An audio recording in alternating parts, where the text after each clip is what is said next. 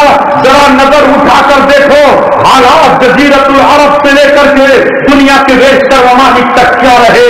مصر کل بھی خون میں تڑپتا تھا اور آج بھی وہاں سے خون کے نالے بہ رہے ہیں۔ فلسطین کی سرزمین پر کل بھی خون بہ رہا تھا اور آج بھی وہاں معصوم بچوں کے جسم پھٹے ہوئے ہیں۔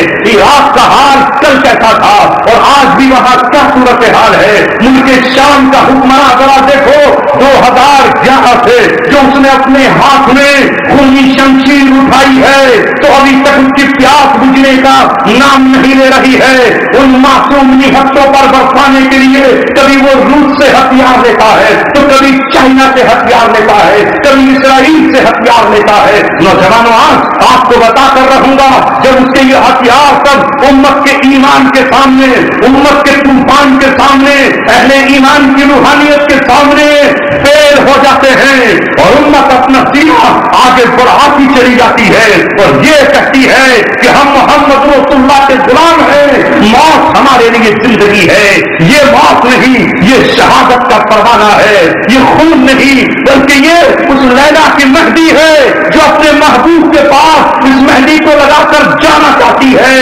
یہ خون نہیں بلکہ یہ اسلام کو دیا جانے والا پانی ہے۔ اسلام کے چمن کو لہلہا کر رہیں گے، گلشن اسلام کے پھولوں کو مسکرا کر رہیں گے۔ اسلام کو ہمارا لہو چاہیے تو لہو دے کر رہیں گے۔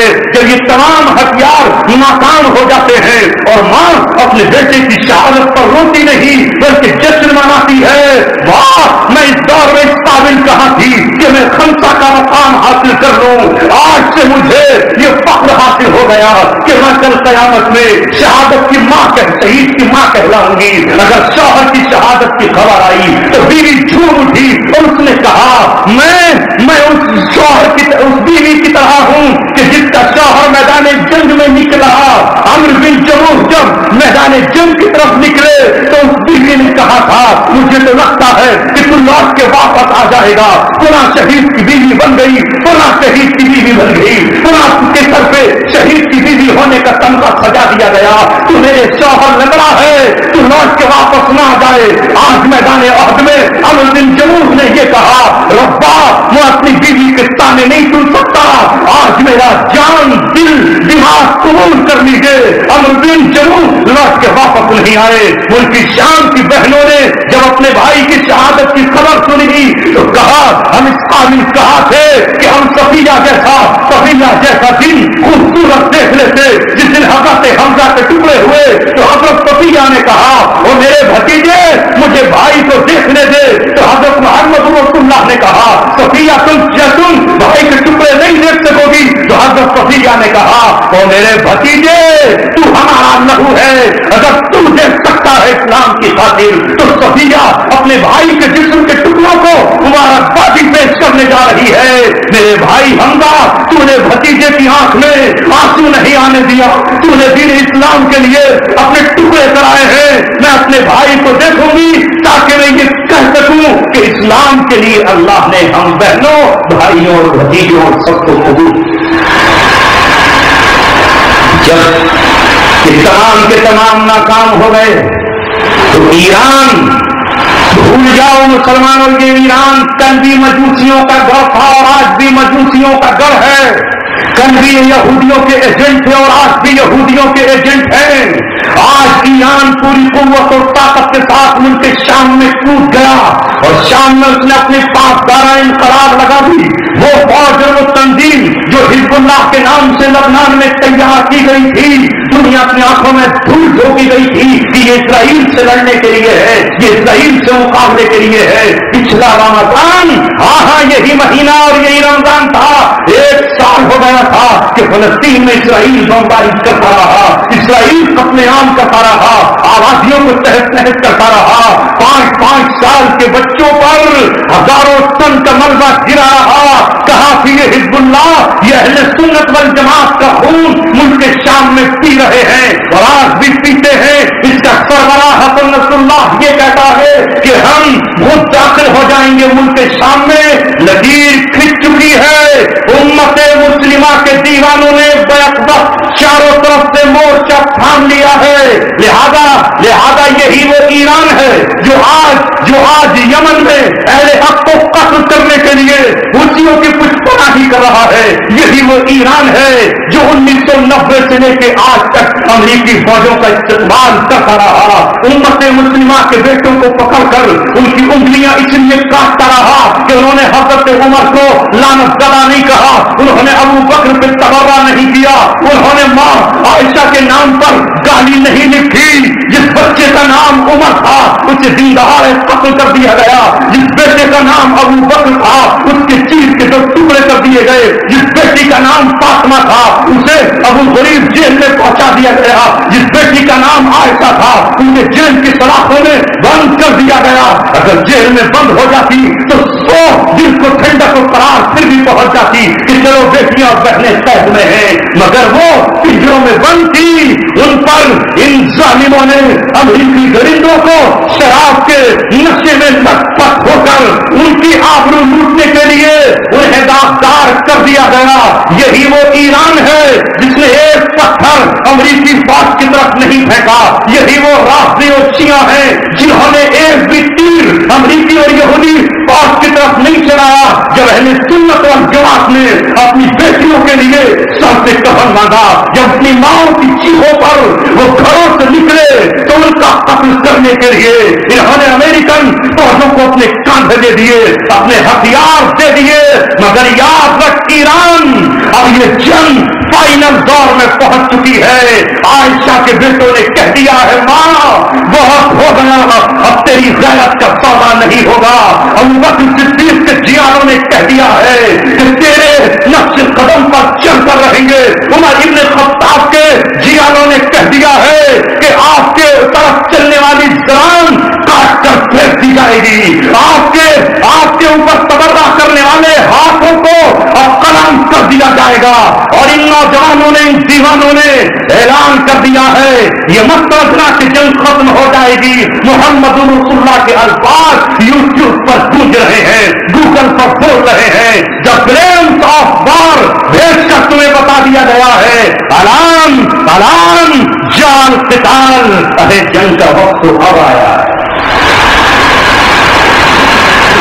اب آیا ہے، بہت شوق تھا نا دنیا کو، امریکن اس کے اتحادیوں کو بہت شوق تھا جنگ لڑنے کا، امت مسلمہ پھر سے میدان سجائے گی اپنی نبی صلی اللہ علیہ وسلم کے نقش قدم پر، یہ گن سے بدر کو بھول چکے تھے مگر انہیں پھر بدر یاد آئے گا، اس لیے یاد آئے گا کہ جو صحابہ بدر میں شہید ہو گئے تھے ان صحابی تک کوئی دوسرا صحابی نہیں پہنچ پائے گا، انہیں یاد آیا ہے کہ میدان احد کا سجایا جائے گا، انہوں نے پھر سے اب نبی کی سیرت کو زندہ کیا ہے کہ جب بنو قینقاع نے ایک عورت کے سر سے بازار میں دوپٹہ اتارا تھا تو ایک صحابی نے آگے بڑھ کر اس عورت کے سر سے دوپٹہ اتارنے والے ہاتھوں کے ٹکڑے کر کے یہ بتایا تھا کہ محمد رسول اللہ کی بیٹیوں کو ایسے بھائی نصیب ہیں جو غیرت مند ہیں، وہ جان دے سکتے ہیں، لہو میں اپنے نہا کر وادی جنت کی راہ اختیار کر سکتے ہیں، مگر اپنی بہن کو رسوا نہیں ہونے دیں گے۔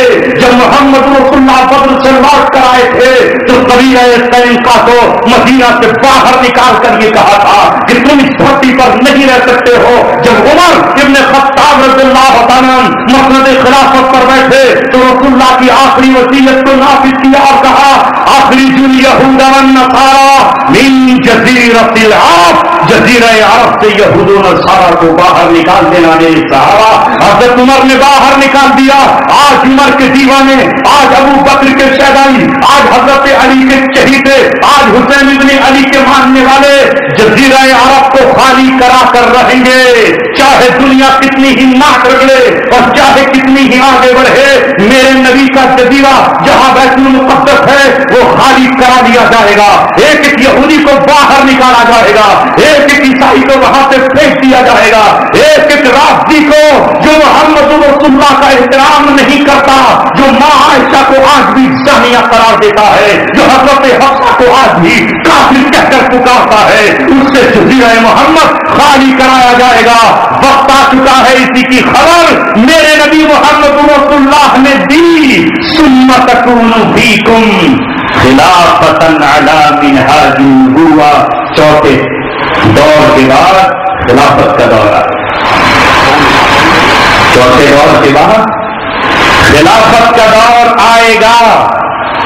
چوتھا دور شروع ہوا بادشاہت ختم ہو کر جو عثمانی بادشاہت کہلاتی تھی، چوتھا دور شروع ہوا اور اسی سے پانچویں دور کے لیے امت تڑپ رہی تھی، امت اپنے کلمے کے لیے بلک رہی تھی، یہ امت اپنے جھنڈے کو اٹھانے کے لیے سسک رہی تھی۔ الحمدللہ اس امت پر قیامت ٹوٹتی رہی مگر یہ آگے بڑھتی رہی، اس امت نے دشمن کی چوکھٹ پہ سر نہیں رکھا۔ الحمدللہ یہ رسول پاک صلی اللہ علیہ وسلم کی امت ہے جس کے مقدر میں شکست نہیں ہے۔ میں نے قرآن کی آیت پڑھی کیا اس کا ترجمہ کیے، دنیا والوں تمہاری سمجھ میں نہیں آئے گا، رب کہہ چکا ہے وَإِنَّ جُنْدَنَا لَهُمُ الْغَالِبُونَ، میرا لشکر غالب ہو کر رہے گا۔ وَإِنَّ جُنْدَنَا لَهُمُ الْغَالِبُونَ، ہمارا لشکر غالب ہو کر رہے گا۔ میرا اللہ کہہ چکا ہے وَكَانَ حَقًّا عَلَيْنَا نَصْرُ الْمُؤْمِنِينَ، مومنین کی مدد کرنا مجھ پہ واجب ہے، مجھ پہ فرض ہے، میں مومنین کی مدد کروں گا۔ اگر یہ 313 بھی ہو اور مقابلے پر 1000 آ جائیں بدر کی طرح اور انہیں ضرورت پڑے کمک اور وفد کی اور کوئی ان کی مدد تو نہ آئے تو میں فرشتوں کو بھی۔ پانچویں دور کی طرف یہ دنیا بڑھ رہی ہے، خلافت آئے گی، اللہ کا دستور ہے رات کے اندھیرے کے بعد دن کا اجالا آنا ہے، گھٹا ٹوپ اندھیروں کے بعد سورج ثابت کا پیغام لے کر آئے گی۔